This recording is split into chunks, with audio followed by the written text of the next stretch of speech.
The Jedi live in a dream. Les 2 premiers épisodes de The Acolyte mettent en place un mystère sur les Jedi avec plusieurs meurtres palpitants qui nous plongent au cœur du côté obscur. Bien le bonsoir, mesdames et messieurs. Nous sommes l'animation de la soirée.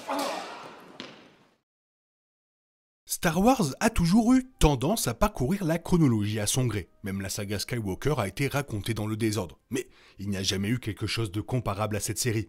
Le passionnant nouveau projet de Disney+ se déroule un siècle avant la montée en puissance de l'Empire. Il y a un sens dans lequel les 2 premiers épisodes de la série sont essentiellement configurés. Il s'agit avant tout de planter le décor, de présenter les personnages et d'établir les meurtres Jedi qui servent d'incident déclencheur à toute cette histoire. Leslie Headland a comparé son histoire au fait d'éplucher les couches d'un oignon. Il y aura sûrement bien d'autres surprises à venir. Voici tout ce que les épisodes de The Acolyte préparent pour l'avenir.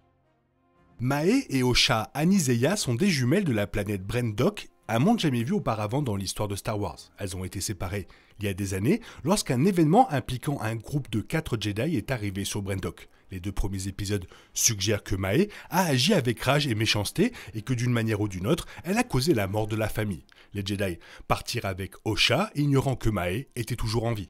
Il y a cependant quelque chose de tout à fait étrange dans la relation entre Mahé et Osha, indiquée par une comptine qui dit qu'elles sont toujours une, mais nées 2. Il est possible qu'elles soient une dyade de force, 2 êtres liés ensemble dans la force, et donc immensément puissants. Dans l'ascension de Skywalker, Palpatine a affirmé qu'une dyade de force n'avait pas été vue depuis des générations, et cela correspond à The Acolyte. Quelle que soit la vérité, les vies d'Osha et de Mahé semblent sur le point de se heurter à nouveau 16 ans après la mystérieuse tragédie de Brendok. Osha avait quitté les Jedi pour devenir Mek'Nek, réparant des vaisseaux spatiaux. Mais elle est devenue la principale suspecte après que Mahé ait commencé à cibler les 4 Jedi qui avaient été impliqués dans tout ce qui s'était passé là-bas. Mahé semble être liée au côté obscur, mais Osha est également tentée par cela, car elle est toujours en colère contre Mahé pour ses actions d'il y a toutes ces années. Les 2 premiers épisodes confirment que Mai est effectivement devenue l'acolyte d'un Sith. L'acolyte joue un rôle important selon la règle de 2, qui stipule qu'il ne peut y avoir que 2 Sith à la fois, un maître et un apprenti, l'un pour aspirer au pouvoir et l'autre pour l'exercer. Lorsque l'apprenti se croit prêt à supplanter le maître, il doit recruter un acolyte qui s'en montre digne. L'apprenti fait alors face au maître et l'acolyte deviendra l'apprenti du vainqueur. C'est une tradition brutale qui garantit le maintien de la lignée des Sith. Dark Vador numéro 1 de 2017 a révélé qu'un acolyte faisait face à une épreuve du feu. Ils doivent faire leur preuve en tuant un Jedi, ils prennent ensuite le cristal Kyber du Jedi tombé et le saignent en rouge. Vraisemblablement, la série ajoute une nouvelle couche à cette tradition, que l'acolyte doit tuer un Jedi sans utiliser une arme mais avec le sabre laser du Jedi. Cela explique pourquoi Mai tente d'abord de tuer les Jedi au corps à corps, puis tente de voler le sabre laser du Jedi pendant le combat. Mai a été encouragé à cibler les 4 Jedi positionnés sur Brendok il y a toutes ces années. Il s'agit d'une erreur parfaite car les Jedi auraient pu croire au départ qu'elle cherchait simplement à se venger. En réalité, évidemment, sa quête de vengeance cache une tentative de prouver qu'elle est digne en tant que Sith. Il est raisonnable de supposer que les Sith ont utilisé ce même type de stratégie tout au long de l'histoire des Jedi, en choisissant des acolytes qui pourraient éventuellement avoir une vendetta personnelle contre les Jedi. De cette façon, les Jedi ne reconnaîtraient pas les profondeurs les plus sombres derrière des attaques fréquentes. Il n'y a qu'un seul problème avec le rôle de Mai dans cette histoire. Elle ne correspond pas vraiment à ce que l'on sait de la lignée de Bane. La série se déroule un siècle avant les préquels et le seul véritable Sith en jeu devrait être le maître de Palpatine, Dark Plagueis, et le propre mentor de Plagueis, Dark Tenebrous. On ne sait pas comment Mai s'inscrit dans la chronologie des Sith. Le plan Sith a mal tourné à cause des jumelles. Osha a trompé le complice de Mai, Kimir, en lui faisant faire référence au maître, ce qui signifie que les Jedi savent que Mai fait rapport à quelqu'un. Les Sith sont plus près d'être exposés qu'à tout moment au cours des 1000 dernières années, mais ce fait ne brise pas le canon de Star Wars. Comme on le voit dans la menace fantôme, les Jedi doivent apprendre quelque chose sur les Sith au cours de ce millénaire, car ils connaissent la règle de 2. Leslie Headland a laissé entendre que la série expliquerait cette connaissance. Et ce sera sûrement le mystère principal de la série, alors que les Jedi tentent d'en apprendre davantage sur le maître de Mai, un être qui a même caché sa propre identité à son acolyte. Mais l'approche narrative de Headland signifie qu'il est peu probable que ce soit le seul mystère qui traverse l'histoire. L'étrange lien entre Osha et Mai est clairement aussi un facteur. Headland s'intéresse à la dualité de la Force, empruntant une approche au dieu Mortis de Lucas, et les jumelles constituent une manière passionnante d'explorer cela.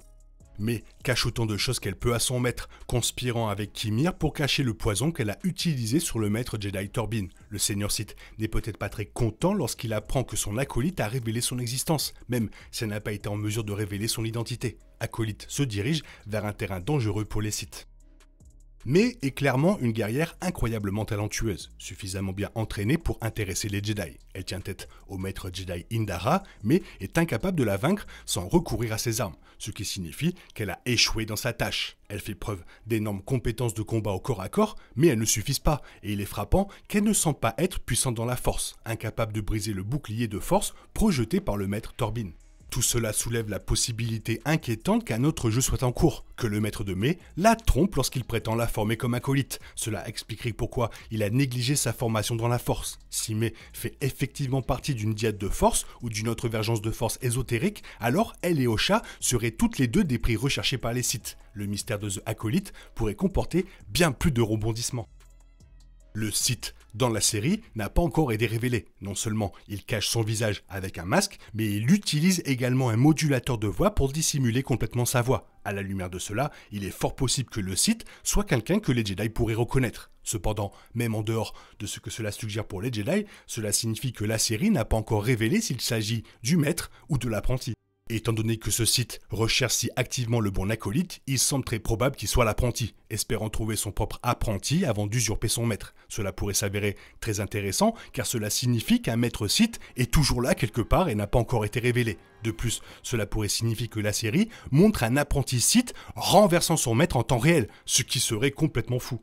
Quoi qu'il en soit, il est clair que la série apportera au tout nouvel aperçu de la règle de 2 Sith et de l'histoire des Sith. Déjà, en seulement 2 épisodes, la série a révélé beaucoup plus sur les Sith et leur fonctionnement, notamment en ce qui concerne leur progression dans les rangs. Acolyte a sans aucun doute beaucoup plus à explorer et apportera des informations supplémentaires sur les Sith avec des nouveaux détails incroyables sur l'univers Star Wars. Voilà, ça fait toujours plaisir d'avoir Disney+ qui nous balance une petite série Star Wars. Toi, qu'est-ce que tu en as pensé? Fais-moi le savoir dans la zone commentaire. Sinon, il est temps pour toi de reprendre le cours normal de ta vie. On se retrouve bientôt pour une nouvelle vidéo. Bisous bisous, bye bye, que la force soit avec toi. Il est impossible de compter sur les autres de nos jours. On est obligé de tout faire soi-même. Je me trompe? Rien de grave, j'avais tout prévu. Où va le monde, je vous le demande.